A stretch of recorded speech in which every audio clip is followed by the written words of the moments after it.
ভিক্ষার মতো ছুঁড়ে দেওয়া 4% দিয়ে এতে আমরা কি করে মানে খুশির হাওয়া প্রকাশ করব। তাহলে কি করে এই যদি চাষি উৎপাদকের হাতে পয়সা না যায় তাহলে এই ইকোনমিক ডেভেলপমেন্ট কি করে হবে? আমাদের যেটা পাওনা 39% ছিল, 4% দিলেন, এই 35% কবে দেবেন সেই ব্যাপারে কোনো কথাই বললেন না।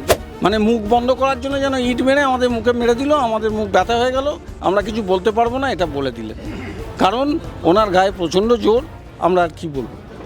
4% বাজেটে 4% বৃদ্ধি করা হলে সেখানে ডিএতে দেখা গেল বৃদ্ধি করা হলো, 18% ডিএ দেওয়া হচ্ছে।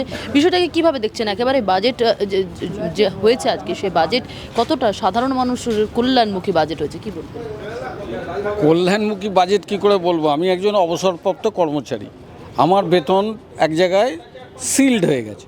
এরপর বাজারে মূল্যবৃদ্ধি হলে আমাকে বাঁচার রসদ হিসেবে যেটা দরকার সেটা হয় ওই কম্পেনসেশন বা যেটাকে ডিয়ারনেস অ্যালাউন্স বলে। এখন সেটাও যদি সিল হয়ে যায় তাহলে আমি বাঁচবোটা কী করে? অবসরের সময় আমার যা বেতন ছিল সেটা অর্ধেক হয়ে গেল, মানে 50% কমে গেল। তারপর তাহলে 50%-এর ওপর আপনার পার্সেন্টেজ করুন, তাহলে আমরা ক% পাবো?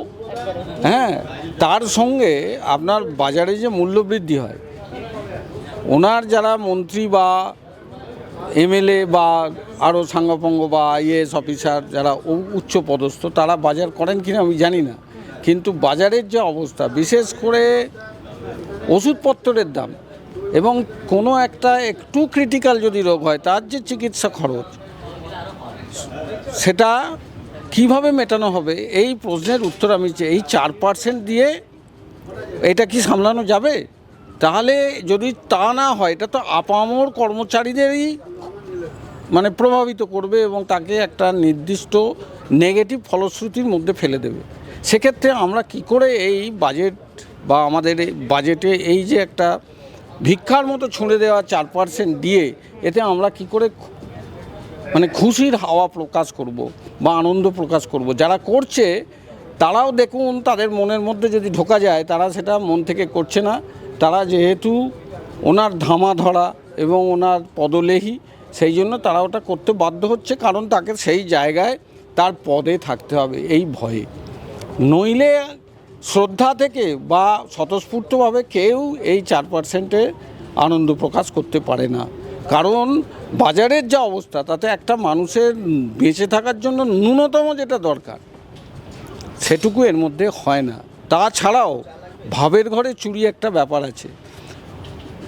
উনি যখন বাজেটের অনেক আগে নিজেদের বেতন কত পার্সেন্ট বাড়িয়ে নিয়েছিলেন, আগে মুখ্যমন্ত্রীর বেতন ছিল 8 থেকে 8,500 টাকা, সেটা এখন তো 1.5 লক্ষ টাকার ওপরে চলে গেছে। তাহলে কত পার্সেন্ট বৃদ্ধি হলো?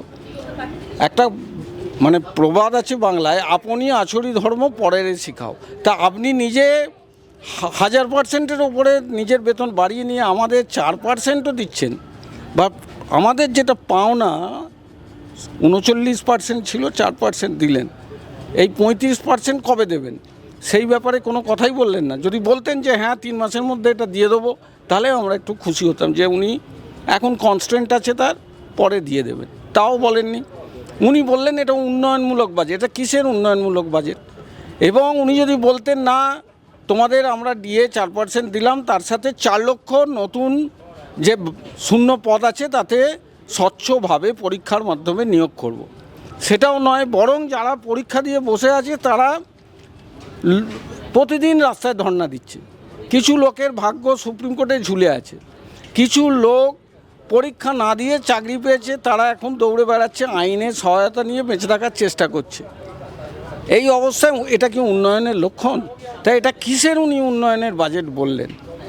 এবং বললেন যে কৃষি, এগ্রিকালচারাল ইনফ্রাস্ট্রাকচার নাকি এই বাজেটে সুবন্দোবস্ত হবে। তা কি হবে? জিনিসপত্র যেগুলো উৎপাদন হচ্ছে, কৃষি উৎপাদন, সেগুলো কি একটু বেশি দামে চাষি বিক্রি করতে পারবে সরাসরি? আমরা গতবার দেখেছি যে মাঠে আলু পড়ে আছে, আলু 4 টাকা 4.5 টাকায় চাষি বিক্রি করেছে, সেটা আমরা কত দিয়ে কিনেছি কিছুদিন আগে পর্যন্ত আপনারা সকলেই জানেন। তাহলে কি করে এই যদি চাষি উৎপাদকের হাতে পয়সা না যায় তাহলে ইকোনমিক ডেভেলপমেন্ট কি করে হবে? আমরা যতটুকু সাধারণ মাথায় বুঝি, ওনার তো অর্থনৈতিক উপদেষ্টা সব বড় বড় আছে, যারা বলেছে দিয়ে দেওয়ার দরকার নেই, না দিয়ে অনেক উন্নয়ন হবে। তারা বিশেষ করে অভিরূপ সরকার, তিনি বিরাট অর্থনীতিবিদ। তারপরে অমিত মিত্র সাহেব আছেন, তিনি তো ফিকির চেয়ারম্যান ছিলেন, তিনি বুঝিয়ে বলতে পারেন যে কিভাবে উন্নয়ন হবে যদি উৎপাদক পয়সা না পায়। এই অবস্থায় আমাদের ভাবতে হবে এই 4% দিয়ে আমাদেরকে মানে মুখ বন্ধ করার জন্য যেন ইট মেরে আমাদের মুখে মেরে দিল, আমাদের মুখ ব্যথা হয়ে গেল, আমরা কিছু বলতে পারবো না, এটা বলে দিলেন। কারণ ওনার গায়ে প্রচণ্ড জোর, আমরা আর কি বলব। উনি আমাদের সাথে বিমাতৃসুলভ আচরণ করলেন, কিন্তু সৎসাহস থাকলে ওনার যে অসুবিধে আছে সেটা শ্বেতপত্র আকারে প্রকাশ করুন। আমাদের নেতারা বলেছেন যে আমরা যাব আপনার সাথে কেন্দ্রের কাছে লড়াই করতে, আপনি বলুন যে কেন্দ্র টাকা দিচ্ছে না। কিন্তু ওনারই চিফ সেক্রেটারি আর ফিনান্স সেক্রেটারি, এখন যিনি চিফ সেক্রেটারি আছে, উনি আমাদের সাথে মিটিংয়ে বলেছেন যে গ্রান্টিং এড এবং ফিনান্স এডে কেন্দ্রীয় সরকারের যে ডিএ যখন প্রদান করে, যে 60% টাকা রাজ্য সরকারের কর্মচারীদের জন্য বা বাকিদের সেই টাকা পাঠিয়ে দেয় তারা গ্রান্টিং এডের মাধ্যমে বা ফিনান্স এডের মাধ্যমে। তাহলে উনি কেন সেটা দেবেন না? ওই টাকা তিনি আমাদের টাকাই অন্যদিকে দিয়ে নিজের সমমহিমা উচ্চারণ করা, এটা তো মানবতা বিরোধী। এই স্ববিরোধী কার্যকলাপ ওনার বন্ধ করা উচিত। এইটুকুই আমি বলবো ওনাকে, যে আপনি আমাদের মানুষ ভাবুন। উনি হয়তো আমাদের মানুষ ভাবেন না, আগে তো আমাদের ঘেউ করতে বারণ করেছিলেন, এখন আর সেটা বলেন না। তাই বলবো আপনি আমাদের একটু মানুষ ভেবে আমাদের বাঁচার ব্যবস্থাটা করে দেন। বাংলা হাটের আরো খবর দেখতে নজর রাখুন। বাংলা খবর মানেই বাংলা হাট।